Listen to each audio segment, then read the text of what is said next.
everyone, and welcome to the latest episode of Chip Off the Old Clark. Today, I get to actually geek out. Actually, we were a little bit before we got started here with Dave Galloway, aka DJ Alpha. He's been someone I've known for quite a long time, and funny enough, met him through playing road hockey, being Canadian. Welcome, Dave. Thanks for coming on. Oh, thanks for having me. It's a pleasure. One of the reasons actually why I wanted to have you on, other than obviously geeking out and getting into music, is everybody wants to be a DJ. Everybody's done it on their phones, on their laptops, everything else. And I just kind of wanted to hear your backstory and kind of how you got into it and, you know, some of the trials and tribulations that you had on your way through. Yeah, absolutely. Sure. I guess we could, we'll take it way back to the beginning then. Okay. I was hanging out with some friends, kind of choosing some songs, and it was going great. And they said, oh, you should be a DJ. And I thought it never crossed my mind before. And then the more I kind of thought about it, I thought, well, maybe I could do that. So I kind of looked into it a little bit and realized like that was a ton of fun. If you could actually like do this, you know, professionally, wouldn't that be something? If you could do this and people pay you, wouldn't that be something? So that kind of got my interest level up. And then I was very fortunate to get a co-op at an old record store here in London.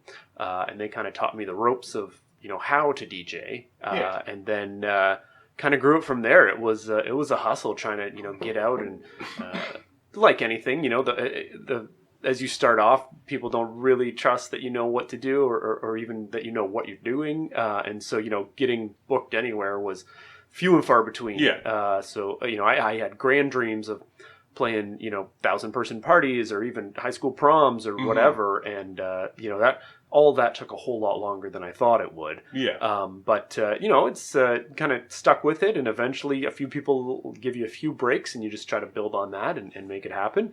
But yeah, like you said, there's a lot of people who want to do it. And then I think, you know, if you actually take the step of getting serious about it, you realize like this is a whole world. It's not just showing up and playing your favorite songs, right? It's not like DJ Pauly D sitting there getting a TV show just because he's DJ Pauly D. Exactly, right? Like, yeah. It's a full-time job for sure. Oh yeah, I was looking on your actual website, the DJ Alpha Productions. Yeah. And I saw that it was Dr. Disc. That's the one, yeah. Where if you was remember that? it. Okay, that was on Clarence Street across from, at the time, Galleria Mall. Oh, okay. Yeah, and I worked there. It was a co-op. I worked there for a year, and then after that, they hired me on and said, if you want to work on store credit, you can do that. And I did that for a few years, and then finally it turned into an actual paying job. But man, that was, I'm trying to remember the exact year. It would have been right around the millennium. Yeah, so it was right around then. Like, record stores were doing great. There was no talk of streaming and downloading.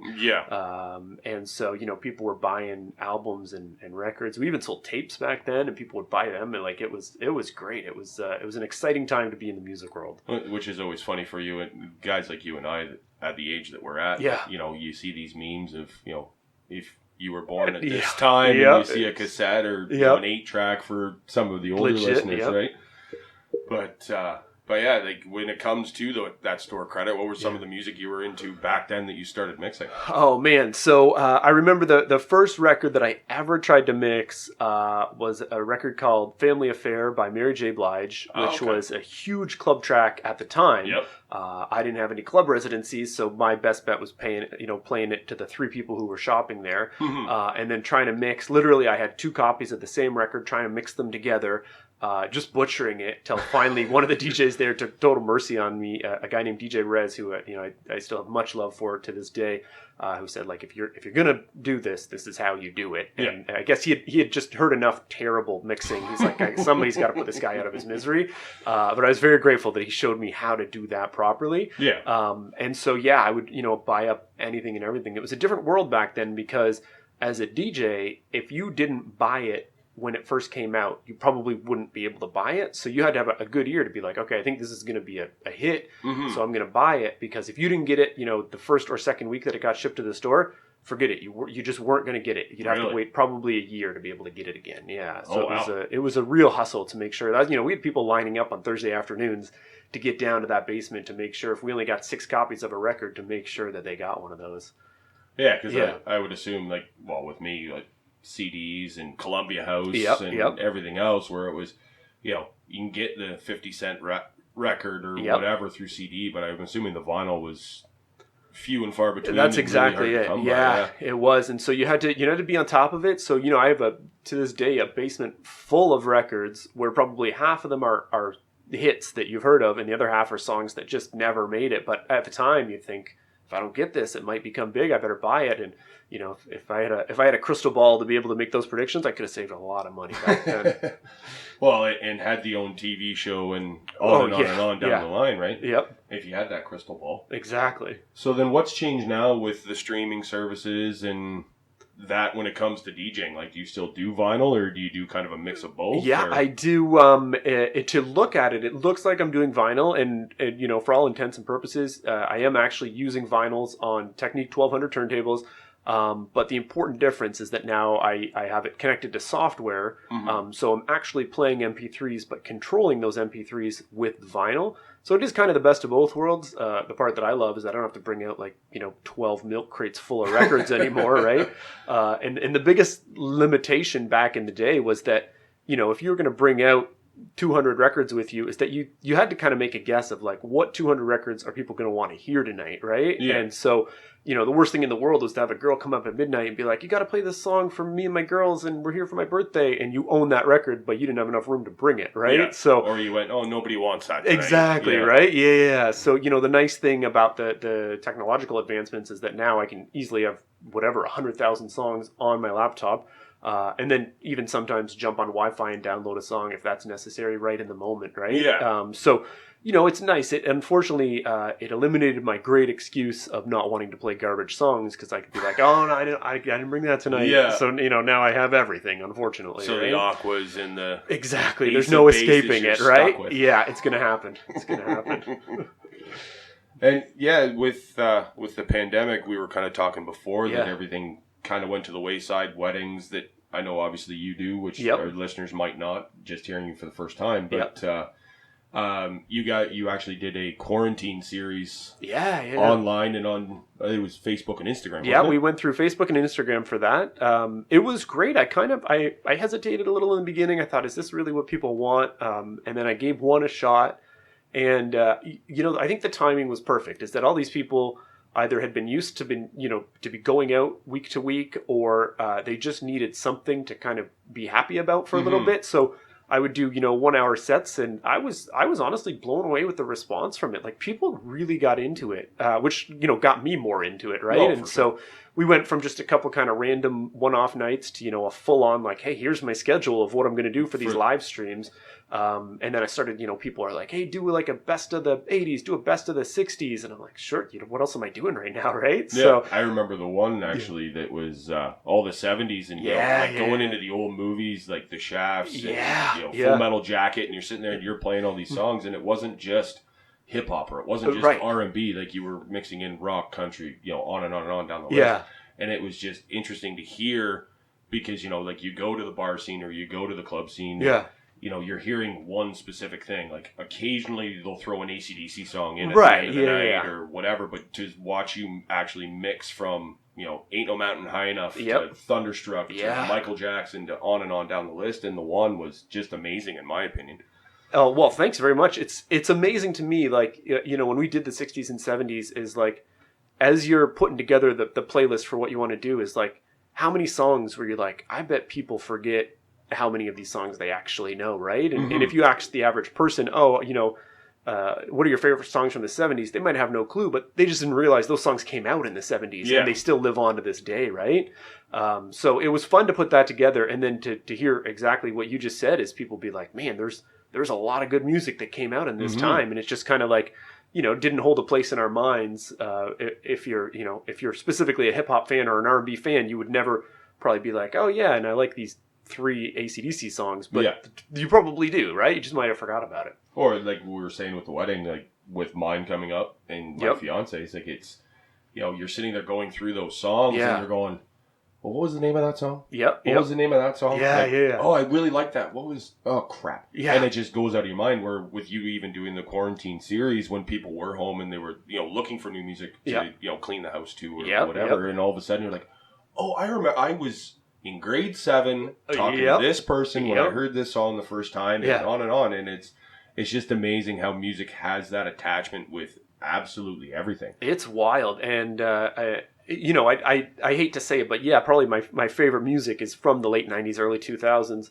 That was obviously, a pretty transitional time in my life, but it's true. You play these songs and they're attached to, specific songs are attached to specific memories, which is wild. I even had my own mother-in-law say, while I was doing the 60s set, she's like, oh, well, I remember my high school boyfriend at this time. And it's, those things, they just stay in your brain, right? That's like the power of music to be able to hang on to that memory like that. Well, for sure. That's to this day. And I try to not hear the song because it is an annoying one, but if I hear Baja Men Who Let the Dogs Out, all I can think of is scoring a goal or one of my teammates scoring a goal playing junior because we had dogs in our name. And it played in a playoff run probably 100 times and it was just kick. We want to score, we want to win the game, but this is getting a bit much. I can't handle this. And you know what? I bet in 50 years, you're still going to remember, that's going to be your association with that, right? You'll probably never have a stronger association of Who Let the Dogs Out than that time, right? Well, and then hitting the ice to Darude Sandstorm, which, some of our, younger listeners aren't going to go, what? That's EDM, but it used to be called techno. Right, But it's amazing that, the music you listen to growing up, even as a child, like we were talking before, my parents listening to country music while they're cleaning the house, or rock music going to a baseball game, and it's those little songs that you don't hear all the time. All of a sudden, you go, well, you remember. It's almost like you can feel what it felt like. Oh yeah, and you're back there for that 3.5 minutes, right? You can all of a sudden you're remembering all of these things. Like the specific details of the drive, of the route that you took, right? It's wild how closely intertwined those things are. And then same thing with movies too, like Kenny Loggins' Danger Zone. My father flat out admitted to me when I was older, that he was going up the one hill in Delaware and it was foggy and Danger Zone came on the radio and all of a sudden he looked down at the speedometer and he's going 130. He's like, wait a minute here. I should probably slow down. But it's amazing. And even with... Actually, my father was the one that was doing the timekeeping for the Bulldogs when I played. And we'd sit down in front of the laptop back when Kazaa and Napster and all that was around and trying to figure out, well, we're going to do, there's 20 minutes for warm-up, and it's okay, well, we want this music, and then we got to transition it into this. Obviously not to what you guys do with DJing, but it was, the rough cut of, trying to get it at 20 minutes. So when, the guys knew when this song came on, you got 2 minutes left. You don't have to look at the clock. Clean the pucks up, whatever it is. Absolutely. But at one point in one of my old computers, there was 10, 15,000 songs sitting on it until, of course, it crashed. But and then with the streaming services now, it's endless now. It is, with the different algorithms that the Spotify's and the Apple Music have, it's endless. Oh, you like Tupac, well maybe you'll like this, or you like AC/DC, maybe you'll like this, and it's in a sense it's making it easier for people, and it's also making it harder at the same time, I would assume, for guys like you, where you're trying to be ahead of the curve, absolutely. And a lot of people now are in that curve that I never would have been in 20 years ago. Absolutely. We used to go out to see you to hear the new music. As opposed to now where, every Monday it's Discover Weekly or every Release Radar or whatever the case may be. And trying to keep up to all of it and make sure that, nobody's asking you for songs and you're like, whoa, that artist has a new song out? I should know about this, right? So, the challenges have changed for sure. And then when it comes to, mixing this song with that song, whether it's different genres or even in the same genre, 2 different hip-hop songs or 2 different rock songs. You want to kind of explain to people the very simplified version, the idiot version, so to speak, of how that works? For sure. It's the idea is that you want to keep things flowing. So whenever you hear music mixed together, just assume that, the DJ has a dance floor full of people and he's trying to keep it that way, even as he moves in and out of different genres, right? So like a wedding is a great example because you have all sorts of different ages and different backgrounds and different levels of music passion, right? So the idea is that you want to play a mix of songs that keep people engaged and interested in, songs that they're familiar with. And if they're not familiar with, that the song is so good that they're out there enjoying it. But yeah, the idea is that you want to, match up the beats and match up the tempo. So if you're going to play, as an example, Ain't No Mountain High Enough and mix it with AC/DC, is that those two songs are around the same tempo.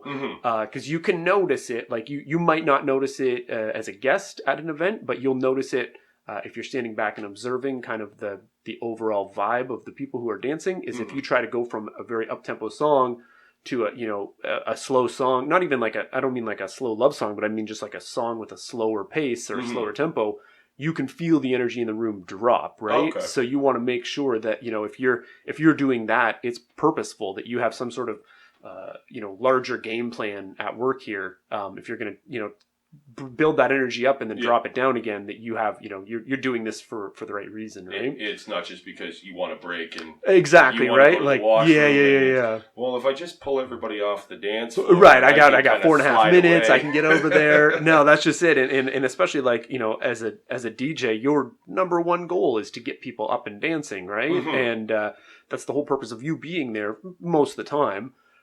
So if once you get them to that point, is you have to make good decisions to say like, okay, what am I going to do to keep them up dancing? And if I'm going to change course, how am I going to do it in such a way that isn't so jarring that, they're over there upset that I've interrupted what they're enjoying. Their flow, right? Yeah.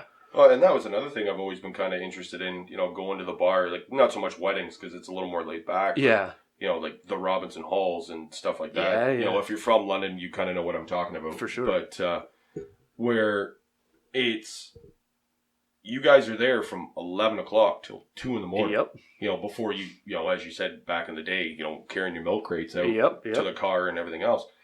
How is it that you guys get away with, grabbing a drink, going to the washroom, and not screwing up that flow you were just talking about? Man, that's a delicate art for sure. You kind of like, in terms of, even running the washroom is like, you kind of figure out the layout of the bar and then the times, right? So like, you can probably get to the washroom and back before midnight. Don't try to get there between midnight and 1:30. No, you're just not going to make it, and you'll be waiting in line, and you'll hear the song ending, and what a nightmare, right? Then you have to go to the washroom now. You're trying to rush back. Exactly, to the booth, right? And like, yeah. So it's a weird thing, but you got to kind of like practice and pace it out. And then I should say most of the bars that I've ever worked at, they're usually pretty good about having somebody come around and be like, "Hey, can I grab you a drink or whatever?" Yeah. But even then, it's like you got to be careful because they'll give you as many drinks as you want.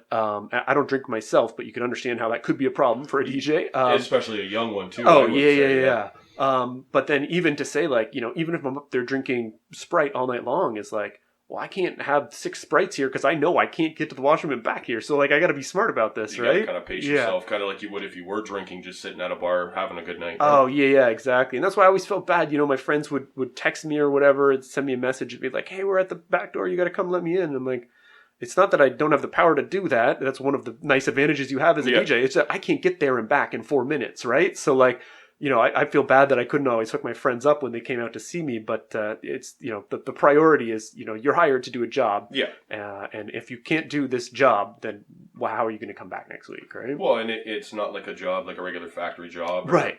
Sales or whatever. Yeah. The hourly rate, you're on contract. That's just it, right? If you're not pulling your weight, you're not doing what you're saying you can do and filling the place, then they're just going to find somebody else. No guarantees. Absolutely no guarantees. Yep. And then with that, like you've expanded your services into weddings and, high school proms and all that. And you've also become an officiant. Yes, yeah. No, what was that like? What was the decision on that? The decision on that was, it actually came from a very unique scenario where I was ready to go at a wedding. I was going to do the music and microphones for their ceremony, which is pretty common. And the wedding was going to start at 4, and it was about 5 minutes to 4, and the officiant that they had booked was nowhere in sight. And so, people were starting to panic. They're making kind of these emergency phone calls, and the officiant in that scenario ended up being, I think, about 25 minutes late. So, pretty awful for a wedding. Was it the end of the world? No. I mean, everything got delayed, but everything still happened. But, weddings are pretty precise, right? Like they're the only timeline you'll probably ever work with in your life that's like at 7:15 you will cut the cake. Like normally people aren't that precise about when a cake is to be cut, right? Yeah, exactly. So weddings have these very specific timelines, and the fact that officiant wasn't there when they were supposed to be got me thinking, like, if I just had my license and I just kind of kept that in my back pocket, I could be the hero. And then as I went through and trained, and then I had a couple friends that I told, and they said, well, if you're legal to do that, like, can you marry us? Like that, we'd much rather have a friend do this than somebody we have to hire. And then I started to do a few, not emergencies, just kind of like friends and whatever. And I'm like, this is pretty good. This is as much fun as DJing is. And I'm so passionate about it. Is like, that was the other side of it where I'm like, this is a very meaningful part of the day, right? And this is kind of the part of the day that, sure, you can legally marry somebody, but like it also kind of, it hits you right in the heart to be like, I helped to get these people married to make this huge step in their lives, right? And it's same thing with music that we were saying earlier, that, like when they hear you DJ and go, hey, that guy married me. Right, exactly, right? Yeah. Like, yeah, exactly. And I think it's the kind of thing that I realized as I started to do a little more. I'm like, I'm more interested in this than I thought I would be. And I think it's also like, my hope is that I can DJ until I'm about 85. I think at a certain point, they're going to say, listen, man, you're a little too old for this. We don't want to have you out to do this anymore. But I think you can literally officiate right up until the end, right? Yeah. And it's the kind of thing where I could definitely see myself doing a lot more of that in the future. Well, and that's like with me specifically and my fiance, like you are the officiant. Yeah. You are the DJ. Yep. You are the MC. Yeah. Like you're everything in one all at the same time, which for people that are getting married, if you do want to go that route with using DJ Alpha Productions, is, you don't have to stress. Well, that's just it, right? I had a friend of mine who had booked that service last year, and they nicknamed it the Triple Threat Package. I'm like, this is fantastic. And, the nice thing about it is that if you met me or you knew me and you thought, okay, like I trust this guy enough to be at my wedding and one of these roles, then why not all of the roles, right? Yeah. Like I probably still shouldn't bake your cake, and you don't want me to decorate anything, but those are three things that I've trained with and I practice and I'm pretty passionate about.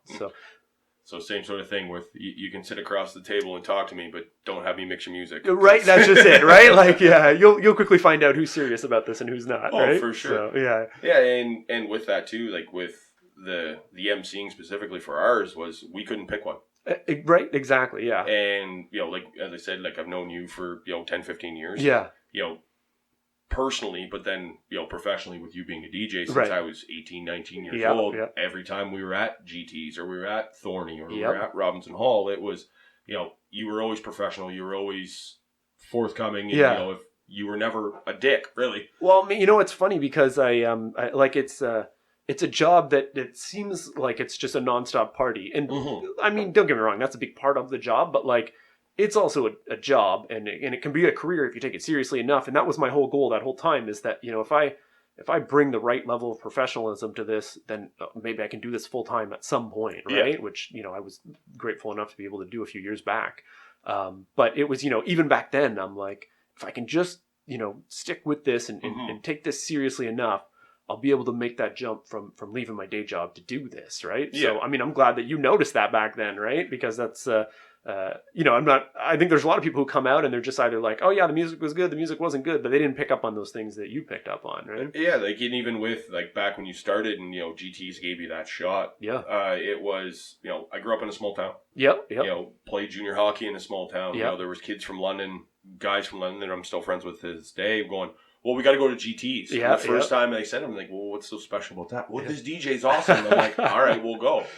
Stand in line, wait. Luckily, one of the guys on the team, knew all the bouncers because he went to high school with them. That other connection, right? Yeah. And get in there, and it didn't matter, like, especially with that bar, which still gets talked about to this day in London, is it didn't matter what room you were in. Yeah. It was, if you were into rock, you go here. If you were into R&B or hip-hop, you went here. Techno, on and on and on. Yeah. And, sitting there and seeing you and seeing how much fun you have in and of itself is, it makes you want to come back. There's a lot of DJs around here and, in other cities that, it's a job. It's not a career. There's no passion there. It's, well, I've got a good ear for music. I can sit there and mix this song with that song. Yeah. And when they get out there and, hey, can you play Aqua? And like, whatever. Right. You know, whereas at least you, like, you may feel that way. Going, the Barbie girl, I've heard this too much. It sucks.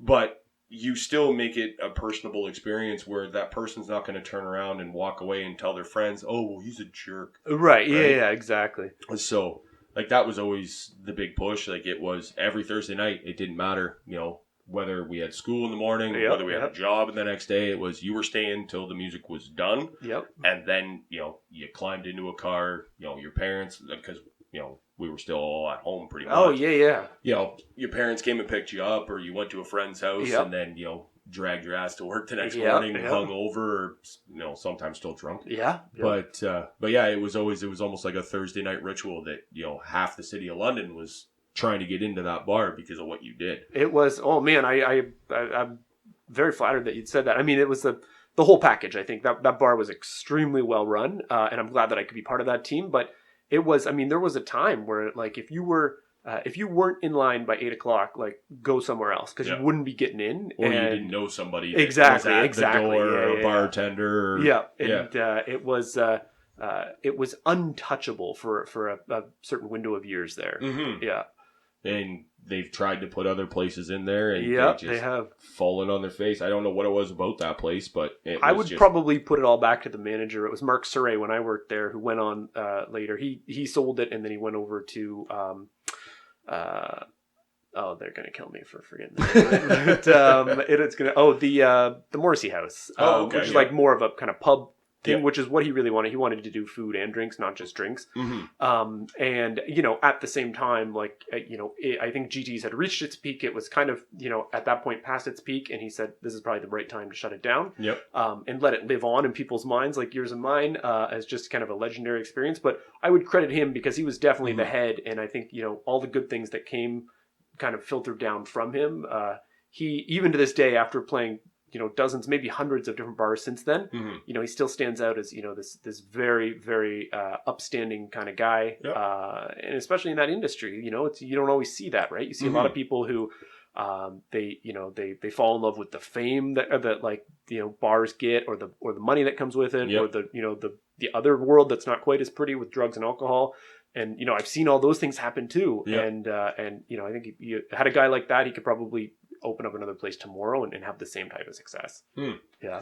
Well, I know the people of our age and a little bit older are sitting there hoping that he does something for our age. Oh my gosh. Because, yeah. You know, there's really nothing around here anymore. Like, I know my fiance and I have talked a bunch of times that it's, you know, we want to go out, but we just end up having house parties. Well, and you want to go out, but you don't necessarily want to hang out with 19 and 20-year-olds, right? Like, you'd rather hang out with people your own age.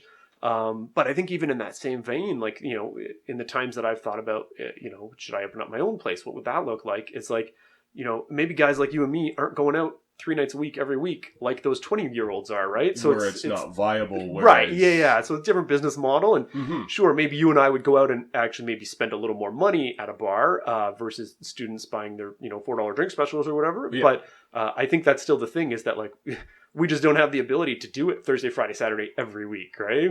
Well, yeah. And then we might spend $100 a night, you know, even 2 of those nights, but those kids are going 5 days a week. Oh, that's just it, right? Exactly. Even spending a quarter of that, they're still, you're going to make more money with the younger crowd, which I get. Yeah. But it's always that, you know, I always used to sit there and look at my parents go, well, why do they just hang out with, you know, right? Yeah. Their friends at a fire, or, you know, at a house party where it's like, you know, we're going to GT's, we're going here, we're going there. And then, you know, flash forward and go, oh, I'm the old guy now. Right. Yeah. And you're like hanging out in the backyard with a campfire. That sounds great, actually. I'd love to do that. Yeah. And don't let my fiance hear this, because I keep telling her I don't want fires, but no, I just got that out of the bag. But yeah, like, it's, and then with music too, like, it's, we were talking about Rock the Park, the series in London, and, you know, 10, 15 years ago when, you know, well, actually 20 years ago now, where when you started as a DJ, like you and I were talking before this, that we never thought London would be that stop to see the Snoop Dogs and the Nellies and the Flo Ridas and, you know, Genuine and on down the list. And that's just hip hop and not even getting into the country and the rock and everything else. And I just wanted to hear your thoughts on, you know, kind of how it came about in your opinion, how it went that way. You know, I think there's probably different reasons that it happened. But I think probably one of the best things that ever happened was when they built the original JLC, now Bud Gardens, and they brought in, some of those artists that they brought in the beginning, like Elton John and Cher, and then later on, other reaching out into other genres to have, Jay-Z there, and these are A-listers, right? These are lifelong musicians that are constantly popular, constantly sell out shows, and I think they brought them in. They charged fair price for the tickets. They sold out these shows, and I think the music community got to talk to say like, hey guys, London doesn't just have to be the rest stop between Toronto and Detroit. Like there's viable shows to be had here. And then I think other guys like Brandon Eady in the London music scene who would take a chance on artists and bring them in and say like, okay, I think that this guy can sell tickets or these girls can sell tickets, and he's usually right on his predictions. And then the Rock the Park guys saying, instead of doing classic rock every year, what if we brought in Flo Rida? Let's see what happens. And London's mind, like, the year that they brought him in, he was extremely, he had a bunch of hit singles that year. And people's minds just, I think, exploded to be like, how are we getting, this, like, one of the hottest artists in the world right now to come to London, Ontario. And they sold that night out with 12,000 people or 14,000 people. And then I think it turned into this thing to be like, okay, London has proved that they'll show up to these shows. Yeah. So now it's a matter of who do we get to make it worth it for them to come out, right? And have them keep coming out instead of having them well. And like even with Flo Rida too, like I do like Flo Rida. I like a lot of his music. Yeah. But that wasn't what caught my eye. No. It was Nelly. And I think like for a lot of guys our age, absolutely. Is like they grew up listening to Nelly and, whether or not he's your favorite artist, that's one thing. But like, the point is that now you could see him live on a bill with other good acts. And you're going to know his songs, right? Like, you probably, in the audience sitting there, you probably knew 90% of the songs that he sang that night, if not more, right? Like, and then you go from there, and then, a couple years down the road, then you got Snoop Dogg, which is arguably one of the best or biggest hip hop and rap artists of all time. Absolutely. Yeah. And I know I was there, and, the cloud of smoke that was up above was just unbelievable. Yep. And you couldn't move. Yeah. Shaggy was before, and, you could get up fairly close. Yep. Mace was, you could get up fairly close. Yep. But you were pushing and shoving to just keep your space. Oh, yeah. Let alone move closer. Like it was a wild night. And in fact, I remember that cloud of smoke was so heavy that at the end of the night, I normally just drive myself, and I'm like, I don't think I should be driving right now. Like, I bet if I got pulled over, I would be like way outside the limits here. And I didn't smoke all night, but that was just the atmosphere. That's a Snoop Dogg concert, right? Yeah. But I think, when you're watching that show with those huge artists, you easily could be mistaken for being in Las Vegas or LA or New York. Like, it is that kind of vibe. There's that many people there checking it out. And more importantly, there's that many people there having a great time, right? Oh, for sure, yeah. Like and for those of you who don't know, Dave, for the last 3-4 years, has been the head DJ and lead DJ in between these acts that we're talking about. Yeah. This year would have been year 5, but obviously, this year got postponed. So hopefully next year is year 5. Well, I'm assuming if it does come back for year 5 and you do have the opportunity to be the DJ again, I'm assuming they're going to have it with a whole bunch of bangers. It's not just going to be we're back and this is kind of cool with them having that year off and everybody being stuck at home for the last 6, 8, 10 months, depending on how long it is. Yeah. But yeah, like when it comes to like even the country, like you were doing the DJing in between the country and the absolutely. Rock too. Yeah. So I'm assuming that would be kind of, as we were talking about earlier, a different change. Like, it's easy to do, the club music, and then you're in between hip hop artists. It's because I grew up with all that stuff. Yeah. Right. Whereas the country and the rock would be a little more of a test in the different crowds even too. Yeah. No, you're absolutely right about that. And it was a challenge the first few times that I tried to do it.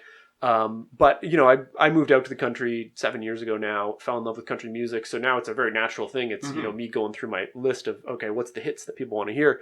But even on the rock nights, for Blink 182, that's pretty easy because, I'm pretty familiar with artists in the world of Blink-182, and I can put together what I think would be the appropriate mix to open up for them, right? But yeah, when you bring in guys like, Thine Eyes Bleed, or Five Finger Death Punch, and you're getting into like a harder world. I actually call on some of my buddies who are huge fans of that to be like, all right, what do you think is a good idea here? And then usually, they help me out to say like, all right, this is probably what this crowd will connect with. Yeah. I'd love to say like, oh, I know every music genre so well that I can easily do this without trying. But like, I had to really do my homework for some of these artists, right?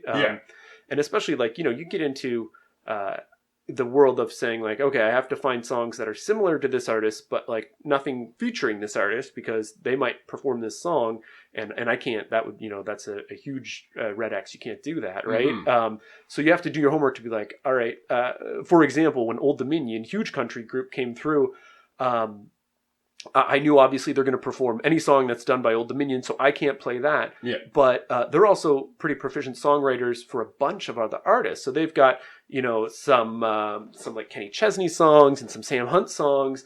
And so I'm really digging around the depths of the internet to be like, okay, do they get writing credits on this, or a producing credit on that? Yeah. And I'm glad that I did because I had heard that on that tour they did this kind of like songwriter showcase where they just all come and sit on stools with acoustic guitars and they play the songs that they wrote for other people. So if I had have played that song 30 minutes prior, it would have been a problem. Then it would have been a conversation afterwards. Exactly. Going, hey, we were going to play this, but because you played it, we had to change. Right. Yeah. And I'm a huge fan of all those artists that come through there, but particularly Old Dominion, one of my favorite country artists. I would have, I would have never forgotten that I let those guys down that day. So I was glad that I did do my homework on that. Well, and that's with the quarantine and everything else, like that's like the versus battles. Oh yeah. Through like some of the different credits, like we were talking before, Snoop Dogg and DMX, two of my favorites. Some of the Snoop Dogg songs that he had played in those 20 that he picked weren't Snoop Dogg songs. No, exactly, yeah. I didn't realize, he was the one who wrote, America's Most Wanted with him and Tupac and stuff like that. And like DMX had a couple that weren't like that. Yeah. You get into the Brandy and Monica's and, all these other different artists. Timberland in and of itself is just a catalog of songs that he's attached to. Right. Yeah. And like I could see like if he was performing, like what can you play? That's just it, because you want to find songs that fit into the world and that the fans will know and want to hear.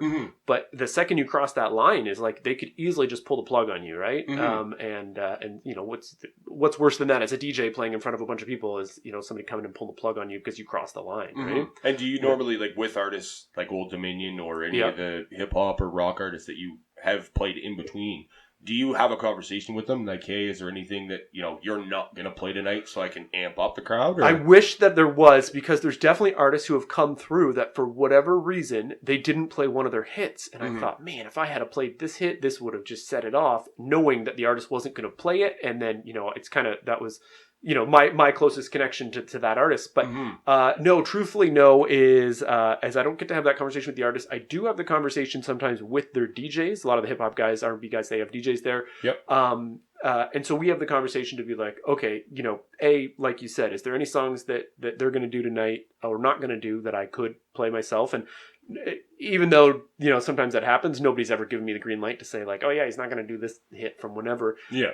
But a lot of times it's kind of more like, all right, what do you want me, what tempo do you want me to end on so that you guys can start? What do you want me to finish with?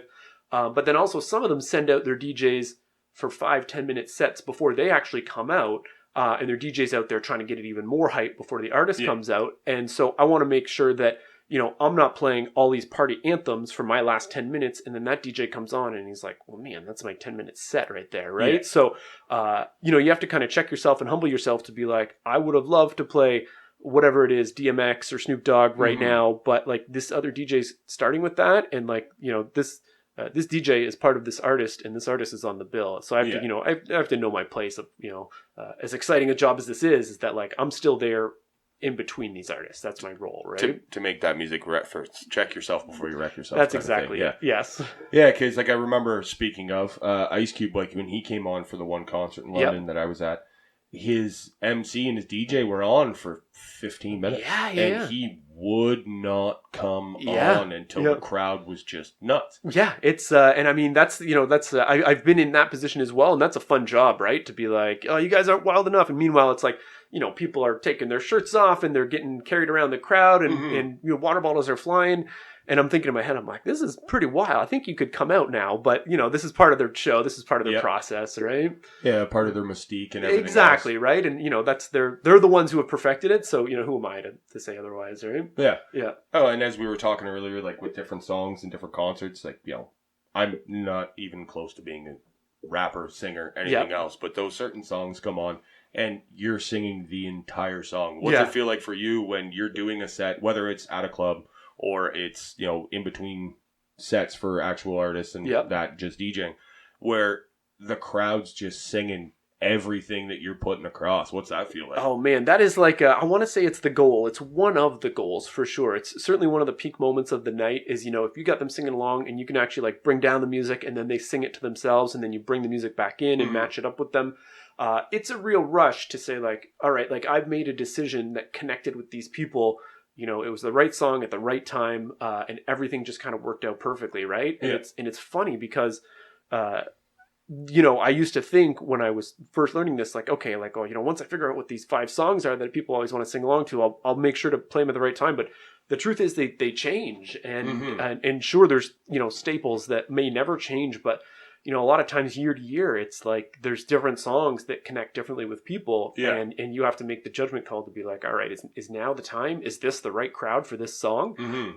And then, hopefully your experience pays off and that connects. But it is a real rush to be able to connect on that level with people. And I'd like to think in my head, like, if I was them, what is the perfect song right now, right? And it's not necessarily like the hottest song right now. It's like, what is the song that's going to connect the most with them that if they were DJing, they would play right now, right? Yeah. Yeah, like, and with that too, like with the concert scene as opposed to the club scene, like I'm assuming when it comes to the club scene, you've got kind of a general idea of how your night's going to go musically, but with a concert scene, does that kind of, it's an ad lib almost, depending? It kind of is. Like I will, if I have a weekly club residency to say like you're going to play every Thursday night at the same place, like we did at GT's for years, or some of the other places, is like the set does evolve week to week. But it week in and week out is like there's actually a lot of similarities because you're still there to play the hits, right? And the top 20 didn't change this much, from 7 days ago. Yeah. So there's definitely like week to week there's similarities. If you came 3 months later, it's going to be a different set, but definitely, so week to week, there's not a ton of preparation, and there's some ad-libbing just to try to like purposely try to keep it fresh, because the worst thing in the world is, the bartender who comes up and she's like, not only do I know what you're going to play tonight, I know what order you're going to play it in, right? And you're like, oh, this is death for me, right? Or they're sitting there, looking to get a drink, and the DJ goes, oh, well, this song's going to play next, so if you don't like it, just go for a smoke. That's just it, right? Yeah, because they can predict what's going to happen, and so you never want to fall into that routine. But on the concert side of things is usually I'll prepare it all ahead of time, like get my track list ready to go and then mix it live, but I'll definitely make some changes on the fly.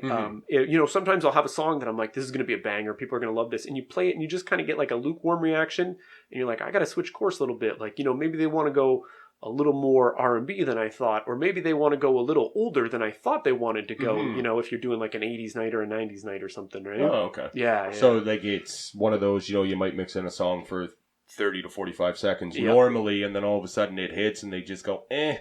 So you cut it at 15 or a 20 second as opposed to letting it run through. That's just it. Or vice versa, where you're like, okay, I'll probably only get through 60 seconds of this song, and then it seems to be the one that connects the most. And you're like, well, I better, like, I can't cut this early, right? Like, people want to hear this song right now. Yeah, so it's not like, a movie set or wherever where it's like, these are the lines. Right, We're going to say them 100 times. Exactly. And that take is going to be the good one. Exactly. Whereas with your line of work and your career, it's, it's all off of the crowd. It's all off of that's just it. Scene, and maybe they don't even realize it as much as they do, but they're literally dictating which direction you go, right? And it's the same. Any event is like, if you think like, all right, I'm going to throw in a couple EDM songs, and EDM is the thing that absolutely crushes it. And you're like, man, I thought I was going to do like a 3-4 song set here. And now I'm on like song 10 because this has been the best part of the night for them. Right. And they probably don't realize that they're impacting you that much as you make those decisions. Right. Well, and I'm assuming too, like when you said like with the set list that you've got in between different artists and that I'm actually kind of curious to see if, you had that one song that you wanted to play and, that sort of thing happens. You're going, oh, shit, I kind of want to impress, Snoop Dogg or Nelly right, or yeah, absolutely. by playing this song because I know he said in an interview 3 years ago that this is one of his favorite songs from a different artist. But now I didn't get to play it. And I've absolutely been in that position too. From doing your homework and watching YouTube interviews and stuff, is to say like, all right, let me see what I can do here. And so I've been in the position where I can look out of the corner of my eye and I can see them dancing backstage and whatever. And I'm like, man, this is cool. This is a pretty surreal moment.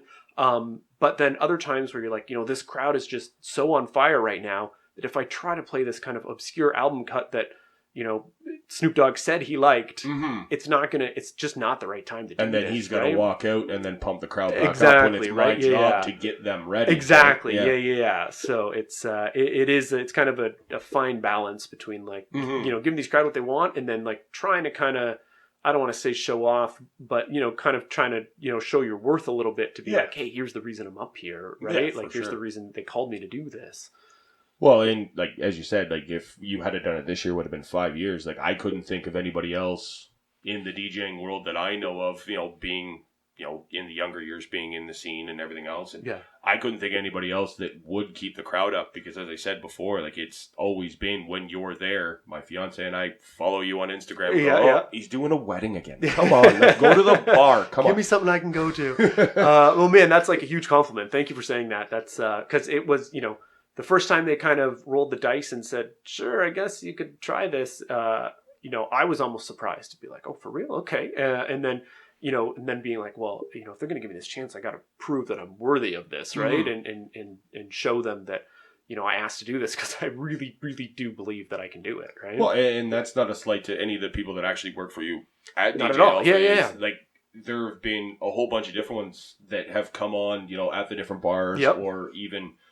at concerts and stuff like that I've seen come through time and time again. That, what they do is great work. Right. It's something I could never do. Yep. Like we were talking before the podcast without giving too much away, which once again, fiance is probably going to kill me for saying that. I do have a surprise coming for the wedding, which if we get a chance to video and pop it up on YouTube for everybody after the fact, we will do that. But, you and I are in talks with that. Yep. We've got all that set up and, when I sent you the stuff that I sent you, it was, well, that's not bad. Yeah. And it's like, even from coming from you back to me going, okay, well, I thought it sounded like shit. That's why I'm talking to you. Right. Yeah. Right. Like it's, it's a feather in my cap to go like, all right, well, maybe I do know a little bit about music. Right, yeah. And it's not just, oh, I like that song and I like this one. It's, okay, well, the beats per minute and the tempo and everything else. Like, it's a fine art. Like, it's almost like painting a picture or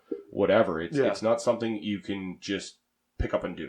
Well, and I think especially that task that you gave me for the surprise there is that you knew exactly what you wanted. And so you were exactly right. It's like saying to an artist, like, this is the picture I want you to draw. And so it's not always an easy thing to do, which is why I'm glad that you basically gave me, probably an 80% finished picture and just said, can you finish this picture for me? Whereas a lot of times, people will say like, hey, here's something that I think would be fun. And here's, here's some songs that maybe you could use, but could you put something together? And in that case for me, it's like I pretty much have a blank canvas. And so basically anything I send them, they'll probably be happy with because, they wouldn't know the first place to start with something like that. Right. Yeah. Well, and then that's the same thing with your quarantine thing that we were talking about before that, once you got going into it, it was, well, what about a 90s night? Yeah. What about like an all request night? Yeah. You put them in early and, I'll try and mix them and stuff like that. Like it was like, and even sitting down with the family and watching them, live streaming, it was trying to pick up, what the next song was. That was always one of the fun things that I used to do at the bar is, when you're mixing on the left side, the song to come in on the right side, it's like, all right, what song is this? Where's he going to go? Okay, was it going to go to Method Man and Red Man, or Yep. is he going to go this way? Because, Yep. a lot of music does kind of start similar, Yep. but it doesn't once, the song hits. Yeah, it's yeah, completely different. And Yeah. it was always a fun game that we used to play. We're going, oh, okay, well, is this T.I. coming? Right, yeah. Oh, yeah. shit, it's this. It's, Yep. And, with the surprise and with even the quarantine stuff, like, it was amazing to see where you would go from almost an extreme to the other, and it still kind of flowed like it would on a canvas, right? Yep. Which is, to me, part of the art of it is to be able to kind of keep that flow going, and to say, like, all right, if I'm going to play whatever genre I'm in right now, if I'm in rock, but I'm trying to move to Motown to get to top 40 or whatever it's going to be, is to say, like, okay, if the average person who likes rock doesn't like top 40, how can I keep this, progressing in such a way that, the jump isn't going to be such a contrast that they're going to just turn it off, right? Yeah.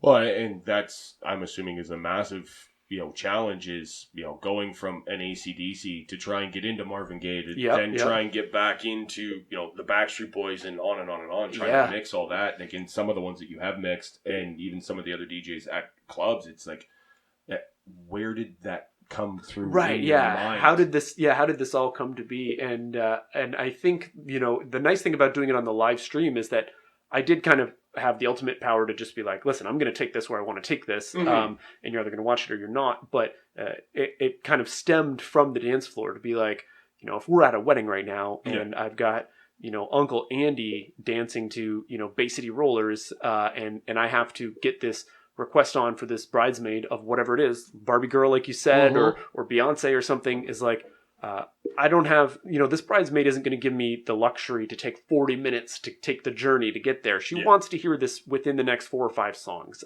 at the most, right? And so I have to kind of try to get from there to here to say, like, all right, here's, 4 songs in between Bay City Rollers and Beyonce that in my head makes sense. That, like, we won't lose Uncle Andy, but that bridesmaid is going to come out screaming when she starts to hear the first 4 bars to that song. Oh, right? for sure. And then on top of that too, I'm assuming the weddings are a completely different animal than the club scene and the concert scene, because a lot of these songs that the bridesmaid or the groomsman or the mom or the aunt or the grandma are asking for, there's that special connection we were talking about earlier with the groom, the bride, the sister of the bride, on and on and on, where it's like, I want to listen to Barbie Girl because, we used to, me and my girlfriend used to sit there and scream it at the top of our lungs when it first came out. Well, I want to do that at her wedding. Well, that's just it, right? And sometimes people give me the information ahead of time and to say, like, oh yeah, listen, me and my girls, we love this song, so you got to play this song. But sometimes you don't have that, and you just have to be able to kind of on the fly determine. And you run into these situations where you have 200 guests, say, at the wedding, and you've got somebody at table 26 who, once the music gets going, they think that they're the authority, and they come up and they're like, oh, you got to play this, you got to play this, you got to play this. Or meanwhile, then you have, the mother of the bride who's like, do you think you could play this? And you hate to ever kind of prioritize, but, the intelligent decision is like, you better get that song on for the mother of the bride pretty quick, right? Then try to make the decision to say, like, okay, well, if this guy was the 200th out of 200 people that was invited to this wedding, I don't want to make him less of a priority. He's still in the top 200 people that's important in their lives. But, like, if I have to rank, I'm going to pay attention to what the mother of the bride was wearing during dinner. So when she comes up to ask for a song, I know who she is, right? And that's just, part of the job is to try to run this balance and not upset anybody, but also, pay respect for the people who truly deserve it, right? Yeah, and again, as opposed to the bar where, the girls come up and go, well, I want to listen to Cardi B. Fine, Perfect. I'm going to play it later anyway, right, so I don't have to prioritize that. Whereas if it's an obscure one, like an old, 90s hip-hop song that is or was a banger back in the day, it's, okay, well, I'm going to get that on fairly quick. Yeah. This girl might be a little upset because I'm not playing it in the first 5 minutes. Because she thinks she's the most important thing in the bar, which everybody does. Right, like, of course. Anybody or anything new or anything that's a surprise. Yep. But then she's still hearing what she wants. The person that had that obscure one gets thrown out there too, and everybody's happy. Exactly, right? You try to blend it all together. But yeah, like at a wedding, like I can imagine, the difficulty when you've got, the grandparents and the aunts and uncles that are in their 40s, 50s, 60s, 70s, wanting blank, and then you've got, in our case, like we've got stepkids, and it's they want to listen to the Cardi B's, which I personally can't stand. But right.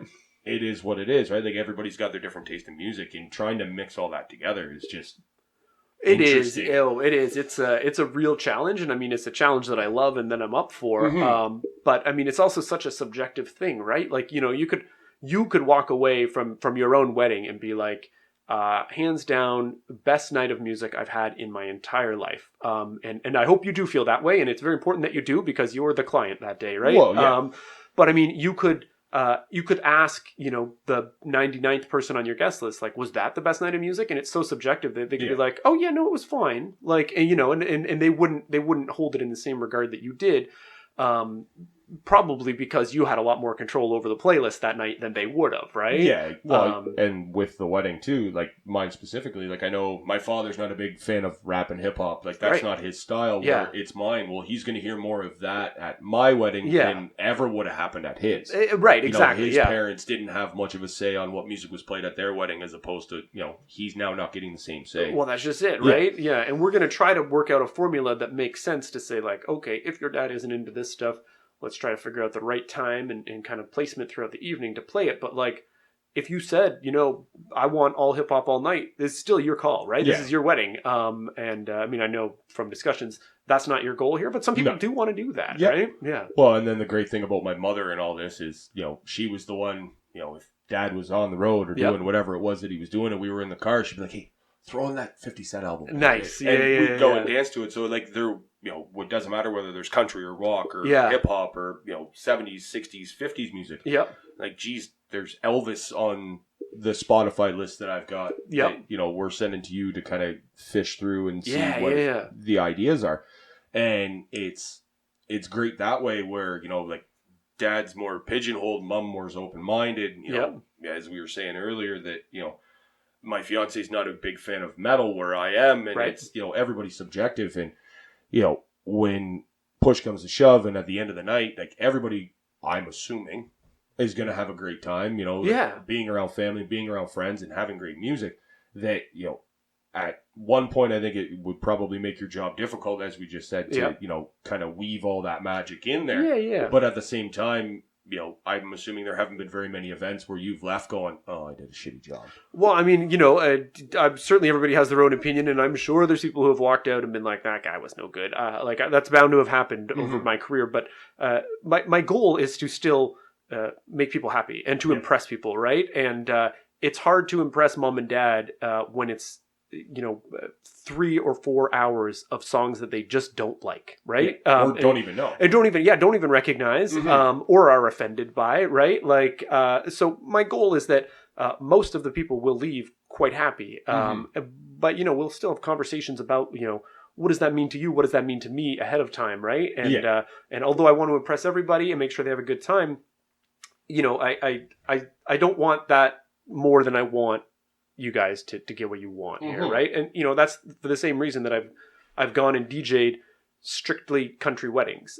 When even if I had people, pardon me, kind of saying in my ear like, "Hey, can we get some EDM and stuff?" But the couple has said, listen, we are only country. We only want country. And so we give them what they want. Even in my head, where I'm like, I'd be a better DJ for this crowd if I could give them a little bit of EDM right now. But like the client is the client, right? Yeah. They're the ones footing the bill. And, that's just it. Yeah. And so, we try to talk ahead of time to be like, okay, I respect that you want all this. What do you think everybody else wants? And try to at least open up their mind to say like, oh yeah, I didn't think about what this table of aunts and uncles might want to hear, right? Well, no Motown, but yet, you've got a table that's all they've listened to their entire lives. Exactly. And they haven't expanded, right? Yeah. Well, and then that'd be no different than going into a bar and, you're into, the club scene and everything else. And you want to play I've Got Friends in Low Places by Garth Brooks and Thunder Rolls and on and on and on. And, the owners are looking at you going, what is wrong with you? Right, yeah. Like, what did you think you were coming into here? Yeah. Yeah, as I keep going at, because as I said at the beginning of this, like I'm going to geek out all day when it comes to music. Yeah. Is, it's just amazing when it comes to the different styles and the different opinions on music. Like, it's no different than going into an art museum, going into a bar, going into a club, or even a wedding, where it's, that one person's going to walk in and go, well, that painting sucks. Right. Or the next one's going to spend thousands of dollars on it. Yeah. And it's the same thing with music. And, like, there's certain music that I do like and I don't like and I love and I hate, but I still appreciate it from top to bottom. Like, as I said, picking on Cardi B, like, I'm not a fan of her music because, as we said before the podcast, like, Lil' Kim and Debrat and, all these on and on and on, all the way back to, Gloria Gaynor and all that. Like, maybe not to the same vulgarness, obviously, but they had their opinion on how the music should have been. And if you go far enough back, it doesn't matter what genre you look at, there's a similarity all the way through. Oh, yeah, absolutely. But I still appreciate that, the Cardi B's and Meg Thee Stallions and, some of the other artists like Ariana Grande and everything else, where they found their niche, they found their crowds, and they're playing to them, even though they may sound like, Ariana Grande, Mariah Carey, the similarities. Where then those young kids go, well, who's Mariah Carey? Right. Yeah. No, I think you're exactly right. And it's hard to say because I feel like, sure, if you were to ask, Gloria Gaynor or Aretha Franklin, rest in peace, to say like, okay, what do you think about the state of female musicians right now with Cardi B? Like, you guys all worked to get to this point. Like, would you agree with that? I don't think a lot of them would agree, but I think, in 15 years, two people could sit down and have a similar conversation to you and I and be like, remember when we had good artists like Cardi B, right? Like, that's, and it's just whatever your perspective of a good artist is, right? There seems to be this universal love of somebody like, Aretha Franklin or Mariah Carey or something, just to say like, even if I don't choose to play that at home, like, that is a real artist. That's a person who can sing, right? I think if it doesn't connect with you, it doesn't connect with you, right? And so you and I can sit here and be like, Cardi B, not really our thing. But we might both look back and be like, man, Cardi B was like the best rapper to come out in the last 15 years at some point, right? Who knows what direction it's going to go. But I think, it's we won't know until it's all over to say, like, where do these people actually have an impact in music, right? Are they going to be remembered? Well, and that's like, everybody, well-renowned, not to talk about the stuff outside of music, but like Michael Jackson's Michael Jackson. Right, There's no comparable when you first start talking about it. And, Prince, on the opposite side, I never really listened to growing up. Yeah. Until, he had passed away and everything else. And then I started going back, and Purple Rain and some of the other songs that he played, and like, they'll come on the radio now, or they'll come across, my music streaming service, and I'll crank them. And it's, at the time, it's Prince, he wears purple, and But now looking back at as, respecting the art form, it's, oh my God, why didn't I see this earlier? Oh yeah, absolutely. And I think that comes like over time, right? I remember growing up and my dad being like, oh, Johnny Cash, he's the greatest artist, certainly the greatest country artist of all time, maybe one of the greatest artists of all time. And me listening and being like, okay, yeah, it's not bad. And then, I had to move out to the country and develop an appreciation for new music before I'd be willing to go back and listen to an artist like him and be like, oh man, like all this music that I love right now, like, this is where it came from, right? Like, this guy was, inventing different chord progressions and coming up with things lyrically that, people weren't doing at that time. And he set the pace for country artists now. So I think it depends like where you are in your life. Like I know that Jimi Hendrix is a fantastic guitar player, but I'm not super into guitars. So, Jimi Hendrix has just never connected with me. But, who knows? Next year, if I'm like, maybe I want to learn how to play the guitar, I bet Jimi Hendrix becomes a much bigger part of my life. Yeah, right? the Jimi Hendrix, the Jimmy Page. Right, yeah. Slash, like true guitar artists. Down the line. Absolutely, yeah. Well, and that's the thing, like, here I am talking about hip-hop and rap and everything else all the time, but, like, I went and watched Slash down in Windsor, and it was just 2 hours of watching him. Like, he just plays the guitar. He doesn't sing. He doesn't do any of that. He just plays guitar. And it didn't matter who was with him. Whether it was Miles Kennedy, who was actually there, or Guns N' Roses with him, or Audio Slave, Velvet Revolver. You'll put him with anybody. It doesn't really matter. I was watching him. A drummer, amazing. Like Tommy Lee and on down the line. They're all amazing, but just him playing the guitar just was mesmerizing. And, like, when it comes to stuff like that, like, there are those ones that the argument between, Jimmy Page and Jimi Hendrix. Right. I like Jimi Hendrix a lot more than Led Zeppelin. Yep. But I appreciate both because it's how many years in the past. Right. Whereas now you've got these artists, like we were saying about Cardi B, 15 years down, 20 years down the road. There's some of these artists where you're going to go, like with Jimmy, like playing a right-handed guitar, left-handed. Right. Yeah, exactly. Like all of these things. You don't realize those things at the time. You're like, what's the big deal with him? And yeah. You look into it and go, wow. Oh, this is why it's a pioneer. And you know what? I feel like it's, it's not super easy to identify in the moment. Like certainly, Peter Frampton coming out with his very unique sound is at the moment you're like, oh, this is revolutionary. Yeah. Whatever direction it goes in the future, we can identify this as revolutionary right now. But, if you took somebody look at Soulja Boy from, what was he, 15 years ago or so? Yep. He came out and he had a smash hit, but his big story is that he became popular off of MySpace and that he became popular via the internet, which was... There was not really many artists doing that, right? So certainly at the time, nobody would have said, hey, Soulja Boy's a pioneer of music. We would have laughed at that statement, right? But as we started to realize, like, hold on, the internet is a very viable way to gain popularity and gain fans. All of a sudden, all of these internet artists can look back and be like, Soulja Boy did this so that we could do this, right? And now they're all of a sudden, they look up to him, maybe not as an artist, but certainly as the things he did.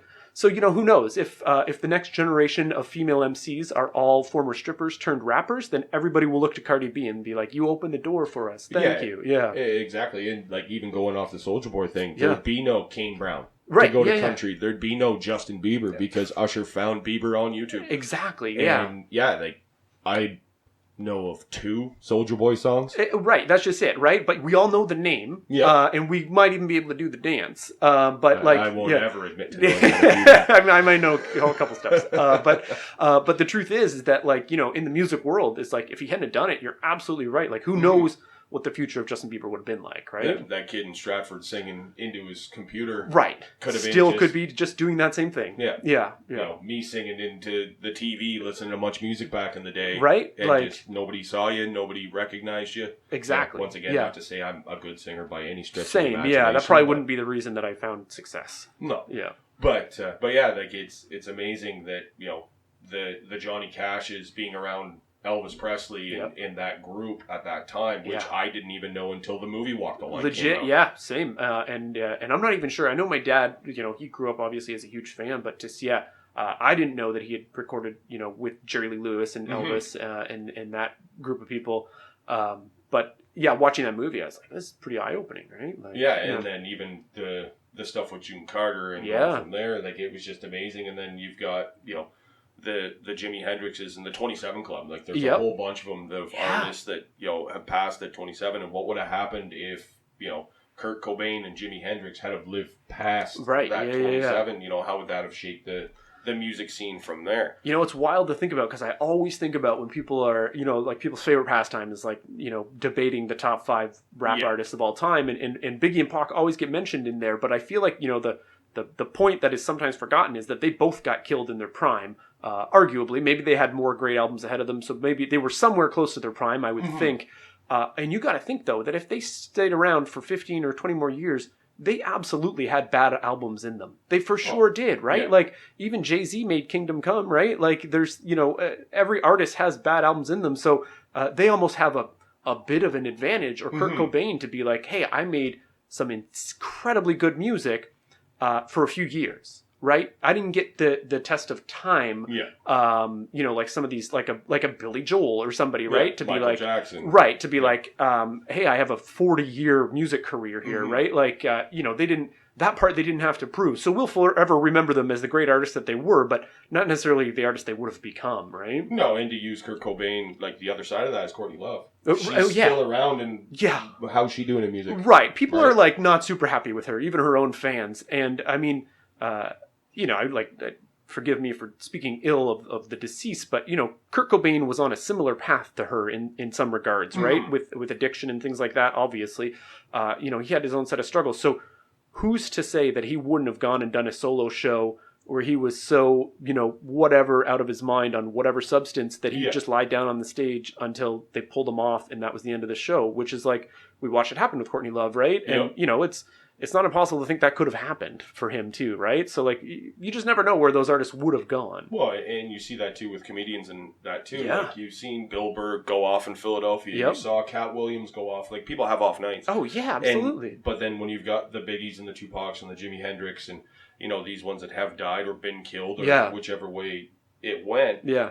It's what could have been. Oh, well, exactly, right? Could they have been better than the Beatles and better than Michael Jackson, or could they be just another artist that turned around and got into drugs or got into the gang scene in rap music? Yeah, which a lot of them, not all of them, but a lot of them have had. Like Snoop Dogg had his run-ins, DMX had his run-ins.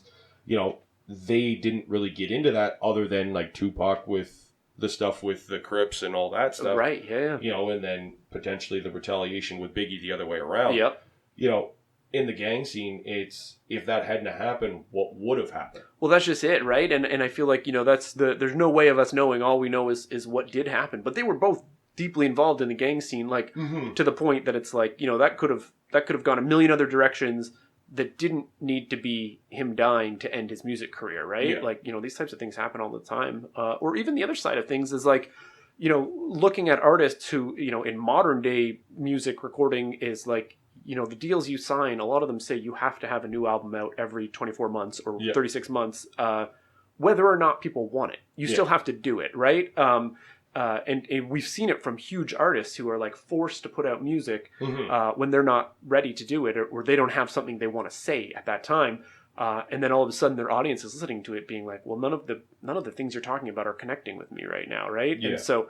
I feel like, the longer that you try to make it in the music scene, the more likely it is that you don't make it, right? Yeah, which, to go back into like current rap even, both great artists, but they go about it two different ways, is Kanye West is always putting out an album. Yep. His last couple, like, they've been all right. I mean, I say this as a longtime Kanye fan, is those albums are questionable, only because of the place I think that he is in his life right now, right? Like, I'm not against a gospel album or a religious album, but like, I'm sure you could understand why a lot of, hip hop fans are questioning the move into making a gospel album, when you're a huge fan of that artist, right? But I absolutely agree with that, is like, listening to some of the music that these people decide to put out, whether it's their own decision or somebody else's. Yeah. I like it, to get pulled into a situation where you have to like question, like, am I still a fan of this artist? Like, I used to love this artist, right? Like, and then, the flip side of that too is Kendrick Lamar. When was the last time you heard from him?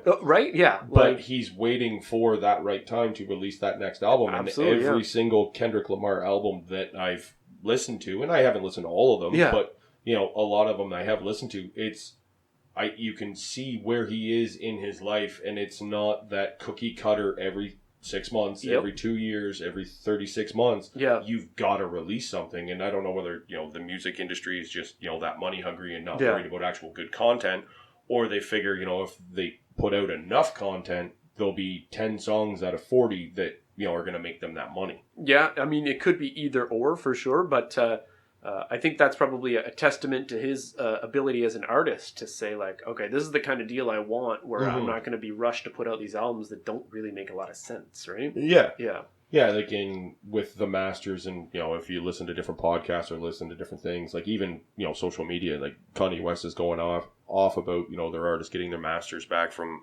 companies and that. And I never really understood that in the first place with, you create it to give it away. Like, you're not even selling it. You give it away to the record company, and then you have to make a whole bunch of money. Yeah. More than you and I could ever fathom to then buy back what's already yours. Oh, right. Yeah. Or to pay back the advance that you got for signing to the label, which is a really interesting thing. I'm always very intrigued by that world of masters. Like, guys like Puff Daddy, who had it figured out from the beginning to say, like, I'll do anything but give up the masters. Yeah. And in fact, I'm going to hold the masters for other artists on my label, which is genius because, same thing. When's the last time he put out an album? Still one of the richest men in America, right? Yep. Because of music-related money.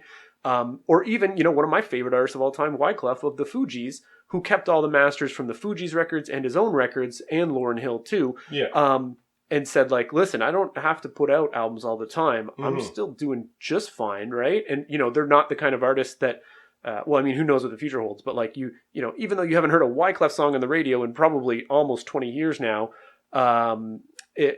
he's not going to be claiming bankruptcy tomorrow, right? Like he's making money off these songs being streamed and everything.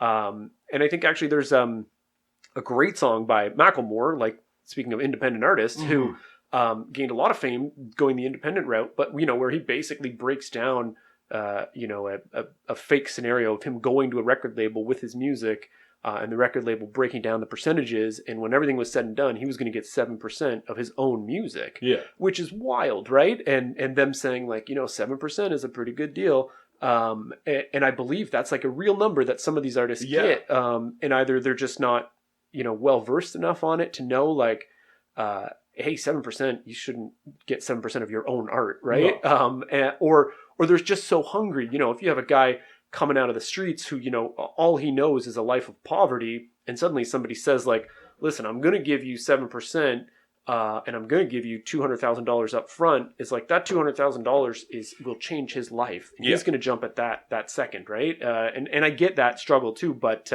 if he had somebody in his corner to be like, hold on, we can do better than this, right? And so I respect the ideas of the artist holding on to the masters, at least so they don't run into a situation like Lauryn Hill or DMX where their masters get sold and so they can't even perform some of their songs anymore, right? Yeah, exactly. Like, and that's like Michael Jackson had, I don't know whether he still does, but like he bought the Beatles. Yeah, I don't know if he does either, but I know he had it for a while, right? Yeah, like how is it that Paul McCartney and Ringo Starr and all these guys that are still alive don't have their own music? Well, that's just it. And so if somebody came to Paul McCartney and said, hey, we'd love to put your song in this commercial for our charity, and he couldn't even give them permission to do that, right? Like you have to say, like, we'll go talk to the Michael Jackson estate and see if you can do that, which is, to me, that's pretty messed up to be like, hey, I wrote and recorded this song, but I can't actually tell you if you can use this song, right? One of the most famous, bands of all time. Yeah, it's wild. And, like, it's going back to the whole masters thing is like,